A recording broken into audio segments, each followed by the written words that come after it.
Irmãos, vamos à palavra, porque a Bíblia é um livro incomparável. Esse é o tema dessa mensagem. Então, abramos nossas Bíblias juntos na carta de Paulo aos Romanos, capítulo 15, versículo 4. Romanos 15, 4. Nós vamos deixar com a igreja nesse dia da Bíblia essa palavra voltada para responder por que a Bíblia. Aliás, não é nenhuma resposta, porque se fosse resposta, o porquê viria separado, né? Mas é uma explicação, porque a Bíblia é um livro incomparável. Romanos 15, versículo 4. Quero ler aqui primeiramente na Bíblia, depois leremos todos juntos na tela, tá certo? Pois tudo quanto outrora foi escrito, para o nosso ensino foi escrito, a fim de que pela paciência e pela consolação das Escrituras, tenhamos esperança. Amém. Vamos ver juntos? Pois tudo quanto outrora foi escrito, para o nosso ensino foi escrito, a fim de que pela paciência e pela consolação das Escrituras, tenhamos esperança. Amém. Meus irmãos, a Bíblia é fonte de ensino, de consolo e de esperança, como diz esse texto que nós lemos. Pode passar isso, essa tela aí. Olha ali, ensino, consolo e esperança. É uma fonte.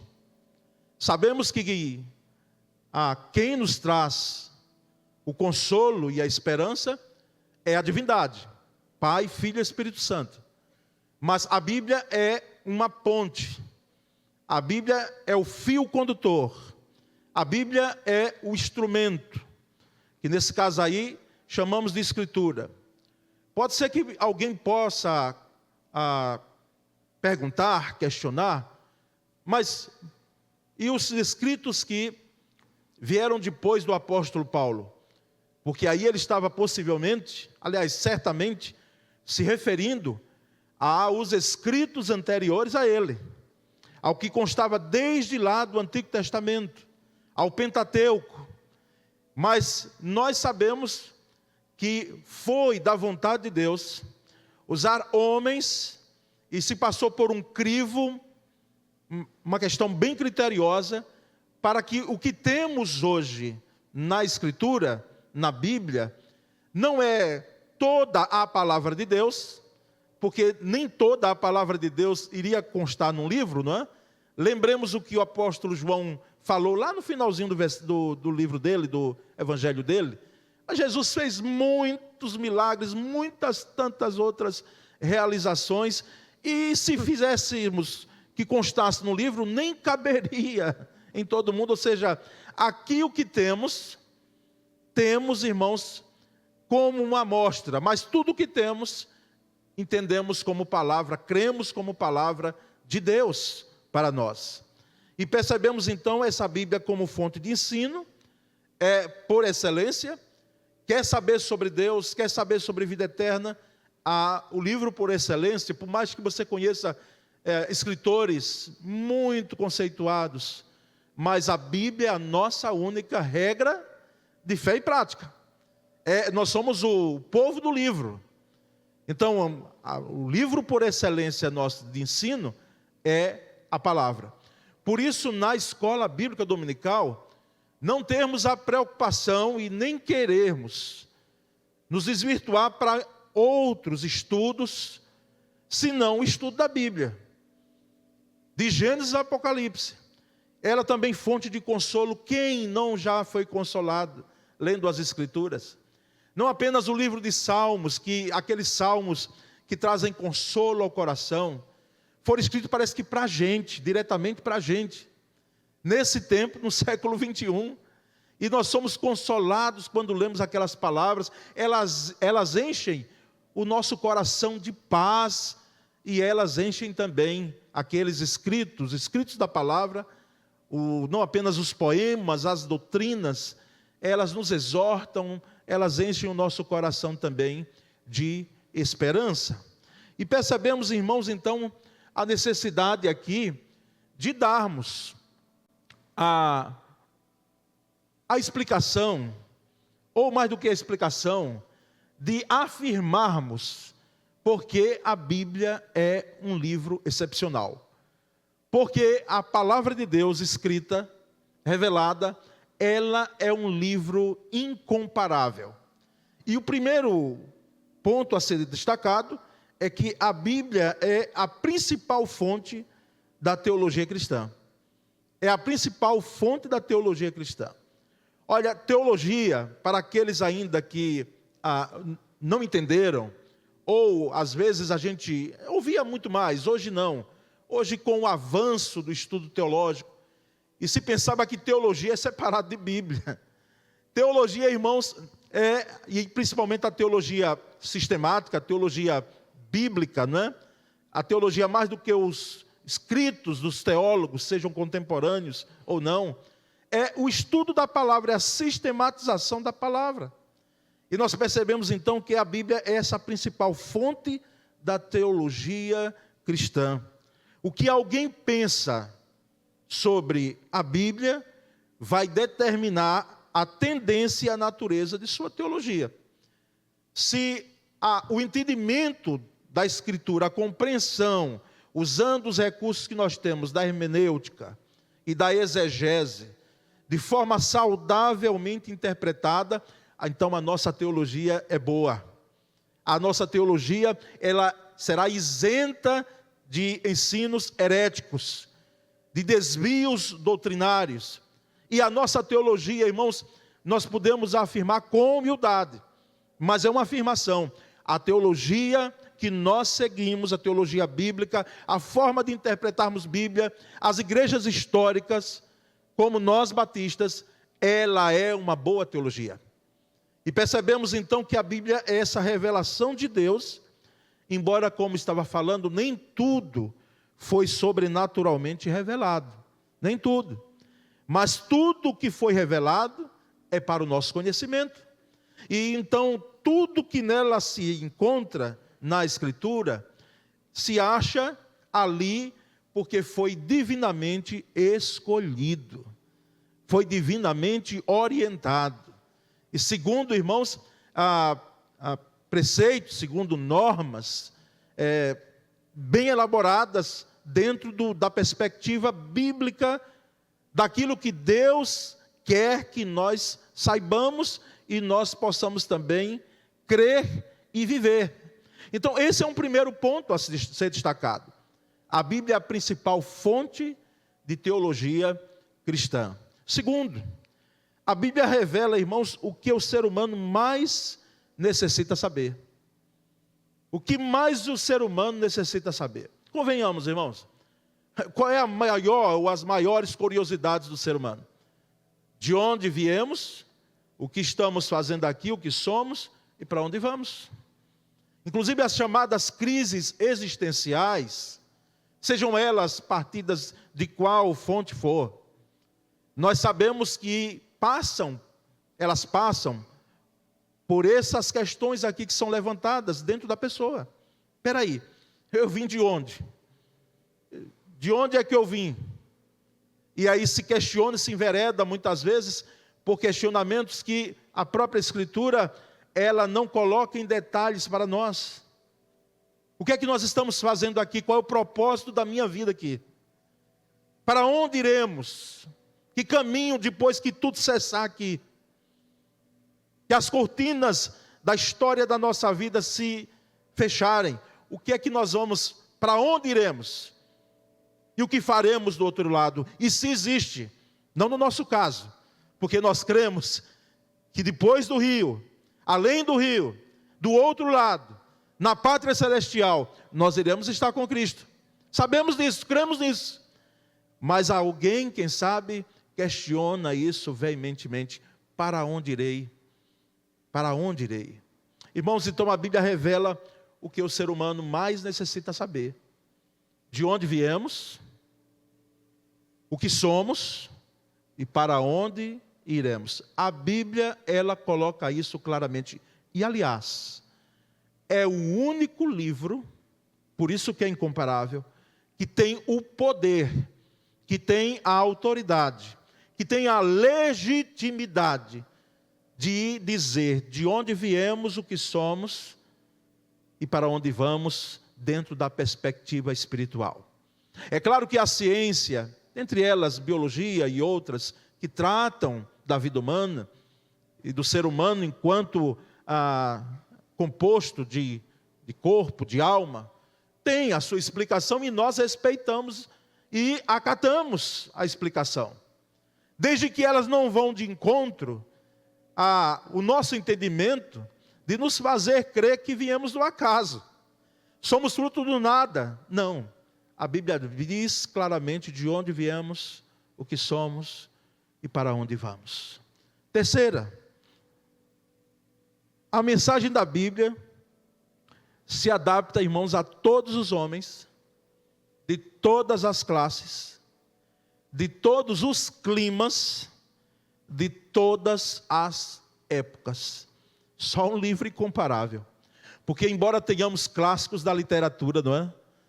Que eles já vão aí varando séculos, obras que ficaram, e que elas são um tesouro, em termos de literatura para a humanidade, nós sabemos, irmãos, que aquele livro, aquele escrito, aquele texto, aquela obra, ela fala de uma determinada época, ela expressa uma determinada época, e precisamos do auxílio de alguém que possa vir e dizer, olha, aqui é dessa forma, porque lá naquele tempo se pensava assim, mas a Bíblia não, irmãos, a Bíblia parece que foi escrita, e de fato foi, para o homem, independentemente da classe social ou econômica dele. A Bíblia fala o coração do rico e do pobre. Ela questiona, ela confronta, ela traz consolo, mas ela traz confronto ao nosso coração com a sua mensagem. Não faz arrodeios, mas traz uma mensagem de amor, uma mensagem de graça, de um Deus que é poderoso para cumprir as promessas dele. Então ela se adapta a todas as classes sociais. Qualquer pessoa de qualquer classe social no mundo, lendo a Escritura, essa Escritura, aquilo que contém na Escritura, na Bíblia, ele entenderá com o auxílio do Espírito Santo. E nós percebemos que de todos os climas, nós aqui no Nordeste, em nossa querida Aracaju, enfrentando esse sol aqui potente, e outras regiões também, mas agora em outra América, para não dizer, porque às vezes falamos a outra América, esquecemos da América Central, né? Mas lá na América do Norte, alguns irmãos de determinada região estão enfrentando neve. Mas independentemente de sol ou de frio, de chuva ou não, todas as pessoas, independentemente do clima que elas passam, nós sabemos que a palavra de Deus, ela vem para essas pessoas de forma muito clara. E percebemos, irmãos, que de todas as épocas, é claro que existem os contextos da Bíblia que nós precisamos ler e entender que aquilo que está escrito lá, primeiramente, primordialmente, ou às vezes só foi escrito para dentro daquele contexto. Não nos requer hoje, está ali como uma lição, está ali como exemplo, está ali como escrito, para que eu possa ver aquilo que Jesus faz, que Deus faz em uma vida. Vou citar um exemplo para ficar mais claro. Quando foi dito a Pedro que ele andasse sobre as águas, porque era o desejo dele, o interesse dele, ele disse, como é que pode esse homem, o meu Senhor está andando sobre as águas e não afunda? Você não ficaria admirado, não? Meu Deus, alguém andando sobre as águas sem prancha, sem nada, sem ser suspenso por nada a não ser pelo poder dele. E quando Pedro viu aquilo, disse, Senhor, deixa eu ir contigo também, deixa eu andar aí, deixa eu quebrar essa lei da gravidade. E nós sabemos que Pedro, Jesus disse: venha para cá. Você quer matar a sua curiosidade? Venha aqui, porque eu tenho o poder de fazer isso. E a Bíblia diz que Pedro andou sobre as águas. Mas, irmãos, quando a Bíblia diz que Pedro andou sobre as águas, aquela palavra, aquele texto foi aplicado a Pedro. Ninguém pode fazer como, lamentavelmente, David Schull, ou Ponyok Schull, que era como era chamado, no seu livro A Quarta Dimensão, não sei quantos leram aqui, é um livro lá atrás, não sei nem se é editado, mas eu li antes de ir ao seminário, e li com muito cuidado, mas respeitando também aquilo que o autor colocava. Ele conta a experiência, eu acho que já narrei isso lá atrás, aqui, de jovens que estavam ali na Coreia do Sul, e eles foram para uma vigília, mas choveu tanto naquela localidade na localidade que eles estavam, e que o rio que passava, tinha uma ponte, ele chegou a encher tanto que eles não tinham condição de passar pela ponte. E aí, fervorosos, como aqueles jovens estavam, eles disseram: Senhor, nós queremos ir orar do outro lado, e nada nos impedirá. Parafraseando, o que o David Schull colocou no livro. Mas assim como Pedro andou sobre as águas, nós vamos andar também agora. E vamos passar e vamos buscar o Senhor. O motivo, irmãos, era maravilhoso. Mas a aplicação do texto, ela foi totalmente indevida. Você entendeu? Por quê? Porque quem andou sobre as águas, que foi dado a Pedro, e foi dito a Pedro que andasse, foi Jesus, a Pedro naquele contexto. Não a mim hoje, imagina. Eu e você chegarmos e dizer: vamos lá, nosso Senhor tem todo o poder, a questão não é essa. Eu vou orar, vou buscar a Deus, a questão não é essa, o motivo é bom, é salutar, é necessário, mas a aplicação do texto errada. Agora, de Gênesis a Apocalipse, irmãos, nós temos textos que são dados para mim e para você. Promessas de Deus para a minha vida e a sua vida. Independentemente se elas estão lá na antiga aliança. É apenas considerarmos se ela foi dada ao povo de Israel, como trata o Antigo Testamento, especificamente, ou se dentro dessa promessa, dentro dessa escritura, tem o princípio de que eu devo, não apenas posso, mas eu devo pegar para a minha vida e aplicar. Porque é claro que no Novo Testamento nós temos a manifestação da graça, quando Jesus veio, Mas no Antigo Testamento nós temos, irmãos, a manifestação do poder de Deus em nossa vida. Então, a mensagem da Bíblia se adapta a todas as pessoas, independente de todas, que sejam de todas as épocas. Ela é tão eficaz para o milionário como para o mendigo. Aliás, mendigo, eu vou aqui, só o mendigo que não é salvo, e que vai ser alcançado, porque no tempo desse, até eu digo, irmãos, eu estou com o salmista de que aquele que serve ao Senhor não mendiga o pão. Se está mendigando pão, tem algo errado, meu querido. Porque a condição social pequena, os pais de Jesus também tinham.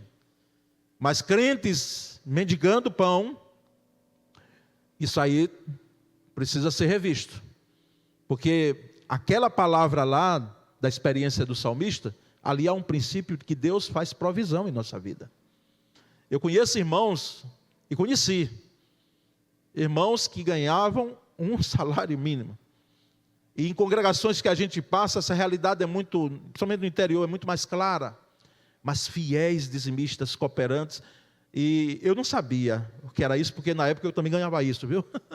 Sendo obreiro, sendo seminarista.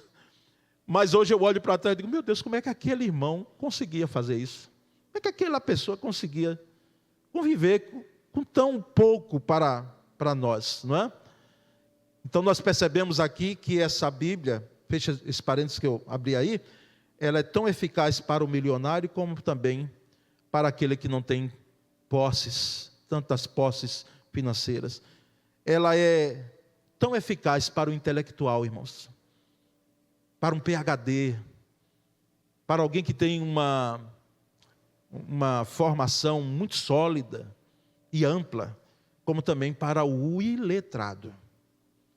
Aliás, diga-se de passagem, os nascidos no Evangelho, isso é fruto de pesquisa. Os que nascem no Evangelho, os pais já são crentes, o índice de analfabetização é zero. Zero. Os que nascem no Evangelho, zero analfabetos. Mas quem é que não lembra? Ou quem é que não conheceu? Às vezes, os antepassados que não sabiam ler, não recebeu, aliás, não foi dada, não é? Essa oportunidade. E existem algumas coisas na Bíblia que é muito interessante, aí só Deus para explicar. Quem é que não lembra aqui do irmão Manuel Porfírio? Porfírio não sabia ler. E ele aprendeu a ler, e isso eu ouvi dele, porque andei com ele também. Ele lendo a Bíblia. E tendo gente que ia explicando para ele, lendo a Escritura para ele. Lia pausadamente, olhando aqui e lendo não apenas cada palavra, mas cada letra que se juntava. Mas lia a palavra. E nós, irmãos, percebemos que essa Bíblia, tanto para o intelectual como para o iletrado, ela é eficaz. Ela é eficaz, irmãos, para a criança. A criança entende a Escritura. E não adianta florear muito não. Porque já tive perguntas de crianças, as mais difíceis possíveis para um pastor explicar. E já disse aqui, reitero. Quem é o pai de Deus? Quem é a mãe de Deus? Deus morre ou não?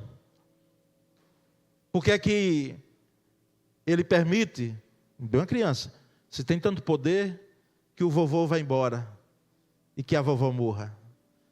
E nós sabemos que a criança, ela entende as Escrituras.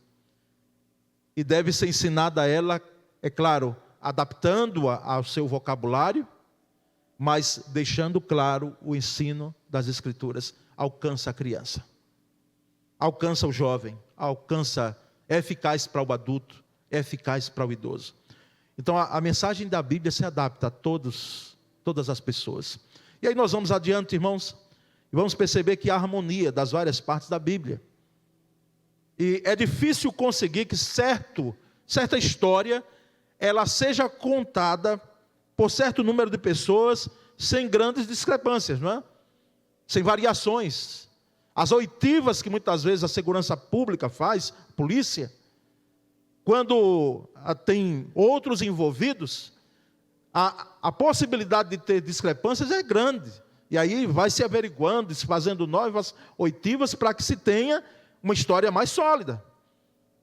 Mas nós percebemos, irmãos, que essas discrepâncias na Bíblia, embora, é claro, que às vezes nos evangelhos nós temos, não era só um endemoniado gadareno, eram dois. E quem foi que errou? Lembra disso? Um disse que era um, o evangelho disse que era um, o outro disse que eram dois. Essas discrepâncias, irmãos, elas não vêm a tirar a legitimidade da Escritura. Porque ali está o enredo de cada evangelista como colocou. Mas o que é fundamental ali? É que Jesus, ele restaurou a vida, seja de um, seja de dois, seja de três, se tivesse, seja de quatro. Porque pode ser, sim, numa mesma história, que haja as diferenças. Do ponto de vista, quando se vê. Mas quando fechamos, irmãos, a Bíblia, ela não tem essas discrepâncias que colocam em xeque a sua palavra, a sua autoridade. A Bíblia atravessa, irmãos, de cerca de 30 autores. É pouco? Imagine 30 autores falando. Todos eles apontando para um direcionamento. No Antigo Testamento nós sabemos, dizendo, olha, o Cristo virá. E no Novo Testamento o Cristo já veio, cheio de graça e de bondade. E cerca de 1500 anos produziram um todo só. Uma peça musical, vamos dizer assim. Com seus momentos ali, como se fosse uma grande sinfonia. E nós percebemos, irmãos, que o estilo e os costumes são diferentes, sim. O estilo de escrever. Quando vamos para os Salmos, nós temos o estilo poético. Quando vamos para Romanos, temos doutrina firme, sólida, ali do apóstolo Paulo. Entretanto, um coro misto entoa uma só canção, sob a direção de um maestro só, o Espírito Santo, que inspirou, que é Deus, as Escrituras, para que essa sinfonia, ela não tivesse as suas discrepâncias. O Gênesis e o Apocalipse, irmãos, são os dois extremos que ligam a Bíblia num todo. E o Gênesis mostra o pecado no começo, não é? E o Apocalipse mostra a salvação no fim. O Gênesis mostra o homem expulso. O Apocalipse mostra o homem restaurado. O Gênesis nos apresenta uma porta fechada. Mas o Apocalipse, uma cidade com portas abertas em todas as direções. O Gênesis nos mostra o homem impedido de comer da árvore da vida. Mas no Apocalipse, o homem restaurado, ele tem o direito de comer, de participar dessa árvore. O Gênesis nos dá a promessa. E no Apocalipse, nós temos o cumprimento da promessa. Então, é um todo, irmãos. A Bíblia, ela tem uma harmonia das várias partes. Mas, por último, nós vamos perceber que o centro da Bíblia, a Bíblia aponta para Jesus Cristo. O centro da Bíblia é Cristo. A Bíblia, ela é essencialmente cristocêntrica. No Antigo Testamento, relembremos, aponta para a vinda do Cristo. E no Novo Testamento mostra esse Cristo vindo, cheio de graça, cheio de poder, cheio de misericórdia, mostrando para nós quem é Deus. Jesus Cristo é o tema principal do princípio ao fim das Escrituras. Os profetas falaram dele, apontaram para ele. Talvez não tendo, como já falei aqui em outro momento, não tendo alguns deles a dimensão de quem eles estavam falando. Como aquele eunuco que ia lendo o livro do profeta Isaías, e quando Filipe se apresenta diante dele, ele pergunta, aqui ele está falando dele mesmo ou de outro? Isso aqui. E Filipe expõe as Escrituras para aquele eunuco que foi o primeiro missionário na África, possivelmente. E nós percebemos que os salmistas também contaram a glória de Jesus.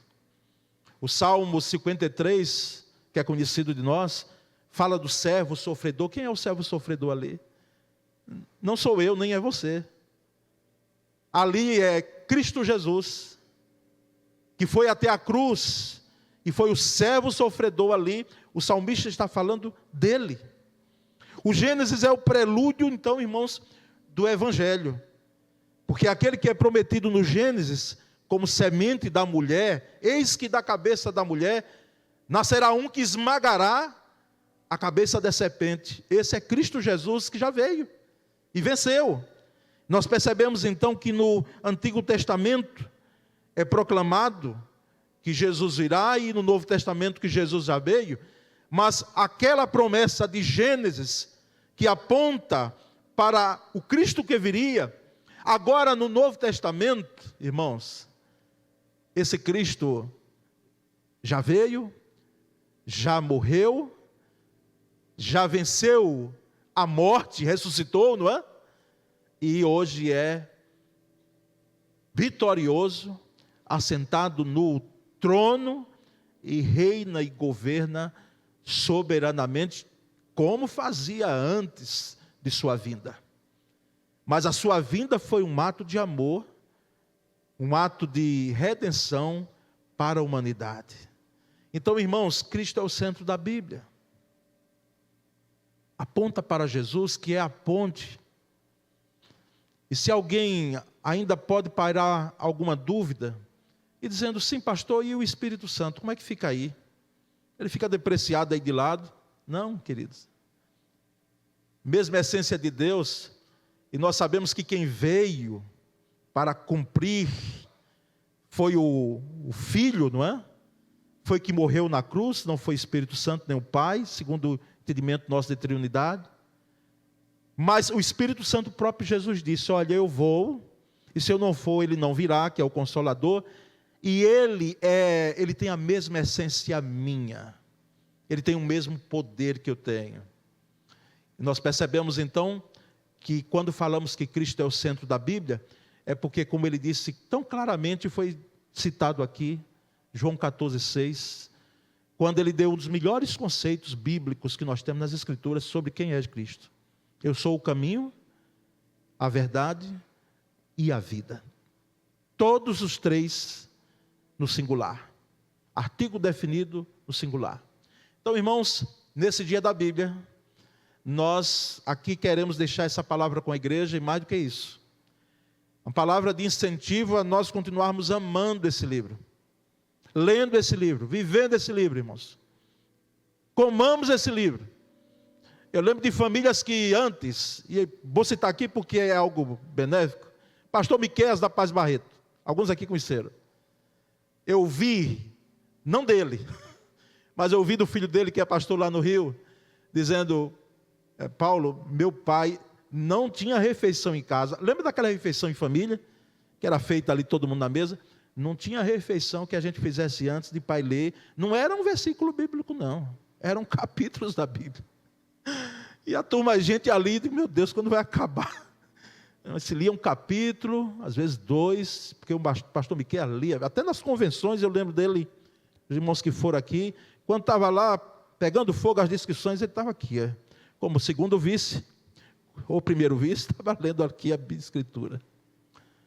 Nós, irmãos, precisamos continuar sendo o povo da Bíblia, fazendo com que esse livro, que é incomparável, ele seja para nós uma verdadeira fonte de consolo, de esperança e de ensino. Amém, meus irmãos? Vamos orar? Senhor Deus, nessa manhã, no dia da Bíblia, segundo domingo de dezembro, nós, ó Deus, te agradecemos por termos o livro, por termos e podemos fazer o exame livre das Escrituras, por termos, ó Deus, uma riqueza de material hoje que nos faz compreender melhor as Escrituras, e sempre assim foi. Nós, ó Deus, pedimos em nome de Jesus, que jamais essa igreja venha deixar esse livro de lado, jamais a igreja do Senhor, a nossa igreja aqui, venha fazer com que esse livro esteja perdido dentro do templo, como ocorreu lá no passado. Mas com que, Senhor, a Escritura para nós seja uma fonte de vida. E nós, ó Deus, continuaremos rendendo toda a honra e toda a glória a Ti. Essa é a nossa oração em nome de Jesus. Amém.